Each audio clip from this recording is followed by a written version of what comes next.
Today we talk about Jung's most interesting book, The Red Book, and he starts off the book by saying, to the outside observer, this is going to seem like madness, but this is what gave me all of my success. And I think that's the perfect way to encapsulate this book. And what this book is the most interesting, the most weird, the most out there thing that you will ever see from Jung. And there's a reason it took 50 years to be published, is because if this was put into the public while Jung was still alive, it might have discredited his entire career. It might have discredited everything he's done. But it was his experimentation through this period of his life after him and Sigmund Freud had a falling out that really led him down his own path, that really allowed him to find himself, that really gave him the things that he needed to understand his patients, because Jung went through a minor episode of mental illness, a minor episode of neurosis. For whatever reason, he couldn't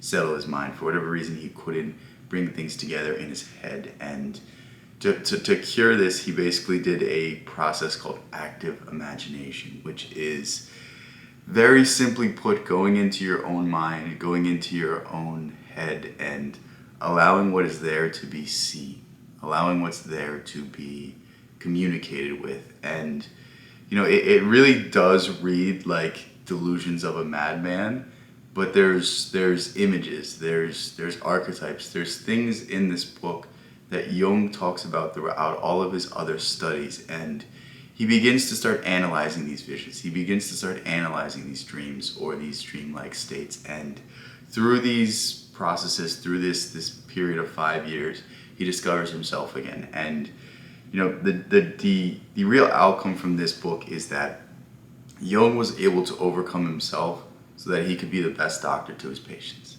Because how could Jung be a good doctor if he wasn't healed himself? Because he would be projecting his own insecurities, his own downfalls, his own weaknesses onto his clients. And this is really the whole point of the book. You must go to the bottom of hell, you must go to the depths of hell to confront your devil, that is you, and bring the darkness to the light. Meaning that you must confront your own capacity for evil. You must accept it, and you must bring that back with you. You must recognize your capacity for evil and use it for good.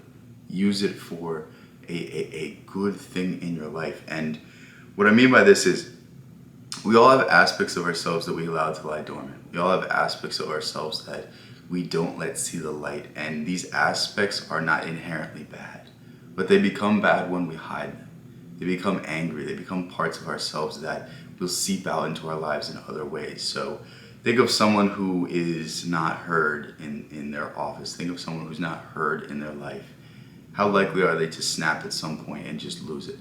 It's fairly high. We hear stories of this all the time, and this is exactly what Jung was trying to avoid. This is exactly what Jung was trying to fix through his practice. And I really need to say that this book is something that, if you read and you really devote a lot of time to, has the potential to show you a deeper side of the psyche.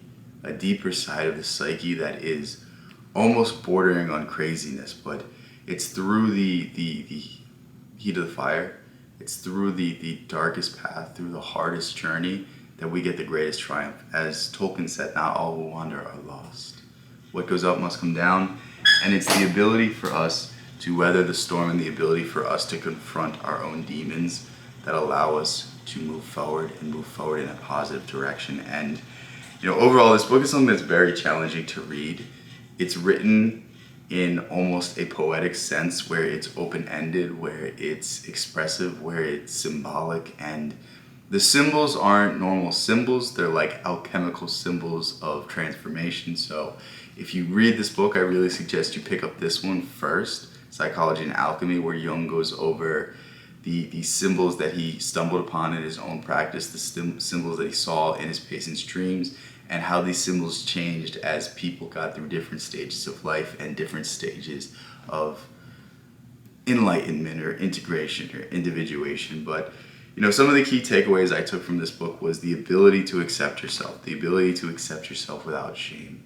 And even if you can only parse a little bit through the book, I think it's going to give you a deeper understanding of what Jung was really trying to hit, a deeper understanding of how your mind actually works and how unexplainable and inexplicable it is. But the more we can grasp the little breadcrumbs that we can pick up, we can find great transformation from it. And you know, this book is something that, like, if you've never read Jung, I don't suggest you reading first.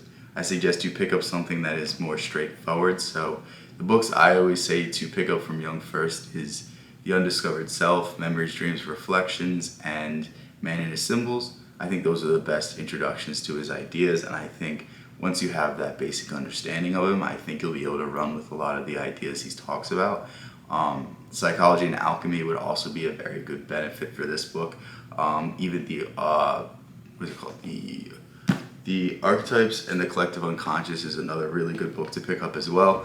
And I think if you give this book a shot and if you really devote the proper amount of time to it, it is going to be something that you read and will always stick with you. Like, I would have to say this is my favorite book by Jung because it's the most raw, it's the most expressive, it's the most weird. What it reminds me of is Ulysses. It literally reminds me of Ulysses and how all over the place it is and how expressive it is and how unique and weird it is. But it's through the uniqueness and the weirdness that if you pay attention and you spend enough time, you can find some very good gold nuggets that you can take with you to your own life. So yeah, let me know what you guys think. Let me know if you guys have ever read this book. I think it's something that you should build up to. I don't think you should start with it because it's not that you wouldn't be able to finish it. It's just I don't know how much information you'd be able to understand from it and how much you'd be able to parse out of it. So yeah, it's a book that requires a lot of homework,